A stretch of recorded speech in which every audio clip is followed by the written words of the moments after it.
एक दिन कन्हैया गैया बछड़ा चरा करके लौट करके आए तो मैया बैठी हुई थी, प्रतीक्षा कर रही थी कि कब श्याम सुंदर आएंगे, कब श्याम सुंदर आएंगे।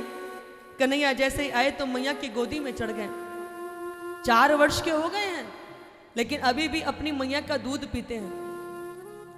पहले कभी लड़ाई होती थी, जैसे थोड़ा बहुत वाद विवाद होता था तो अपनी जंगा को पीटते थे, कहते आजा तेने माँ का दूध पिया हो। तो आजकल ये कहावत गायब हो गई। क्यों? क्योंकि बचपन में डॉक्टर लिख देते हैं कि पाउडर का दूध पिलाना। अब पाउडर का दूध पी पी के बच्चे बड़े हो रहे हैं तो कैसे कहेंगे। पहले जरा जरा सा भी माँ के दूध का इतना बड़ा असर होता था। और श्याम सुंदर आए, अपनी मैया का दूध पीने लगे तो कन्हैया कहते हैं मैया एक बात पूछूं। मैया बोली पूछ। तो कन्हैया कहते हैं मैया तो को सबसे ज्यादा कौन प्यारो है? तो मैया बोली ये भी कोई पूछवे की बात है? बोले मोकू तो अपनो लाला सबसे प्यारो है, मेरे हृदय को धन है मेरो लाला। बोले मैया सच्ची? बोले कन्हैया से मैया कहती हाँ लाला बिल्कुल सच्ची, मैं अपने सारे जीवन में सबसे ज्यादा प्यार अपने लाला को करूं। इतने में सुरभि गैया को दूध चूल्हे पे धरो, वो ओट ओट करके गरम है कि उबाल आवे लगी और वो नीचे गिरवे लगो। ये सुरभि गाय को जो दूध चूल्हे में चढ़ो है, ये भी एक संत है। वो कह रहे हैं कि आज तो कन्हैया अपनी मैया को दूध पी के तृप्त हो जाएंगे और आज हमारा दूध इनकी सेवा में नहीं आएगा, आज मुझे जल करके मर जाना चाहिए। तो वो जल, वो जो दूध था वो उबल उबल करके चूल्हे में गिर करके नष्ट होने लगा। मैया की दृष्टि जैसे ही पड़ी, लाला को गोदी से उतार करके दूध बचावे के लिए भागी। तो कन्हैया कह रहे हैं देखो कितनी झूठी थी, अभी तो कह रही कि सबसे ज्यादा मोकू मेरो पूत प्यारो है और अभी यह दूध के लिए मोकू छोड़ के भाग गई। कन्हैया मचल गए। हाथ में जो चटनी पीसने वाला सिल बटना होता है ना, वो बटना उठाया और जितने भी आंगन में दूध दही के मटके रखे हुए थे वो सब जो है एक एक करके धप धप धप धप करके फोड़ दिए। सारे आंगन में दूध दही मक्खन की कीच मच गई। श्याम सुंदर ने एक ही आवाज दी कि कहीं आज जावे की जरूरत नहीं है, तुम सबको भंडारो आज मेरे ही घर में है। सारे कौवे कोयल चील बंदर भालू सब आ गए, एक दूसरे पे मक्खन फेंक रहे हैं, खा रहे हैं, मुंह पे लीत रहे हैं, पोत रहे हैं। मैया भीतर को काम करके बाहर आई तो देखी घर के आंगन में चहु और मक्खन की कीच मची पड़ी। पहले तो मैया को बहुत जोर से हंसी आई, पर जैसे ही देखी कि मेरे लाला ने आज मेरी ददिया सास की दही बही मटकी फोड़ दी तो मैया को गुस्सा आ गई। हाथ में डंडा ले लियो, कन्हैया आगे आगे मैया पीछे पीछे कन्हैया आगे।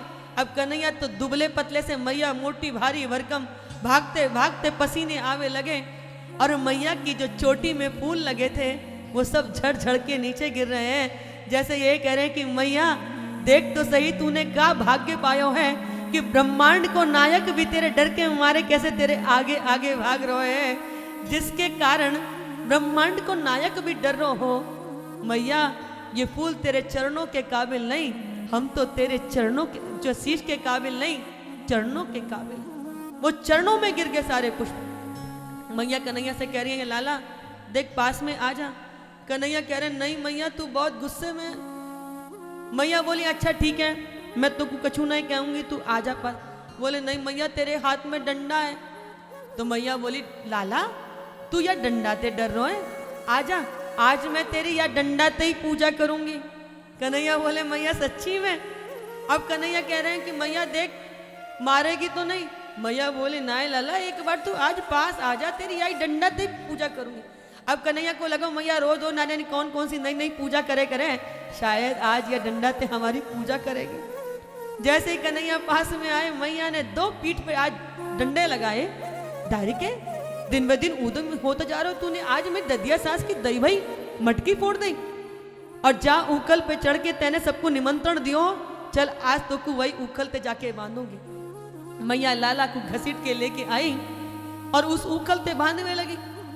जितने भी बंधन मंगाते हैं वो सारी रस्सियां 2 अंगुल छोटी पड़ जा रही हैं। प्रभु की ऐश्वर्य शक्ति कह रही है कि ठाकुर को बंधने नहीं दूंगी, और माँ की वात्सल्य शक्ति कहती है कि मेरा लाला है बांध के ही छोड़ूंगी। और प्रभु के प्रेम बंधन में जो है प्रभु माँ के प्रेम बंधन में बंधना स्वीकार करते हैं।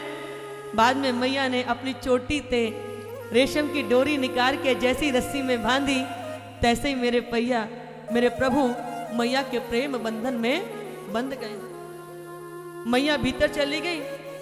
सारे सखा कह रहे हैं कि कन्हैया हम खोल दे में कहा। कन्हैया बोले आज मैया बहुत गुस्से में है, मेरे साथ साथ तुम्हारी भी खूब मार पड़ेगी। अब थोड़ी देर के लिए तो सब शांति से बैठे रहे, परंतु कौन ज्यादा देर बैठ पाते। कन्हैया ने एक झटका दिया उखल को। मैया ने रस्सी से कन्हैया को इस उखल से बांधा था ना, तो इनका नाम पड़ गया दामोदर भगवान। बोले दामोदर भगवान की। अब उखल गिर दिया नीचे, कन्हैया आगे आगे, उखल पीछे पीछे, सारे ग्वाल बाल सखाओं ने पीछे से घेर रखा है। नया एक खेल बन गया, कौन सा? हाथी घोड़ा पाल की जय कन्हैया लाल की, हाथी घोड़ा पाल की जय कन्हैया लाल की, हाथी घोड़ा पाल की। सारे आंगन में उखल को लेके प्रभु खेल रहे हैं। और यहाँ यशोदा मैया के आंगन में दो बड़े बड़े वृक्ष लगे हुए थे, यमला अर्जुन के। मेरे श्याम सुंदर उन दोनों वृक्षों के बीच में से निकल के आगे निकल गए, लेकिन वो जो उखल पीछे बंधा हुआ था वो अटक गया।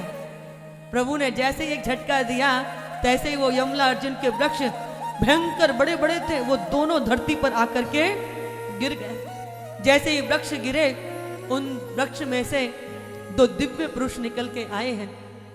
और ये दिव्य पुरुष कौन है?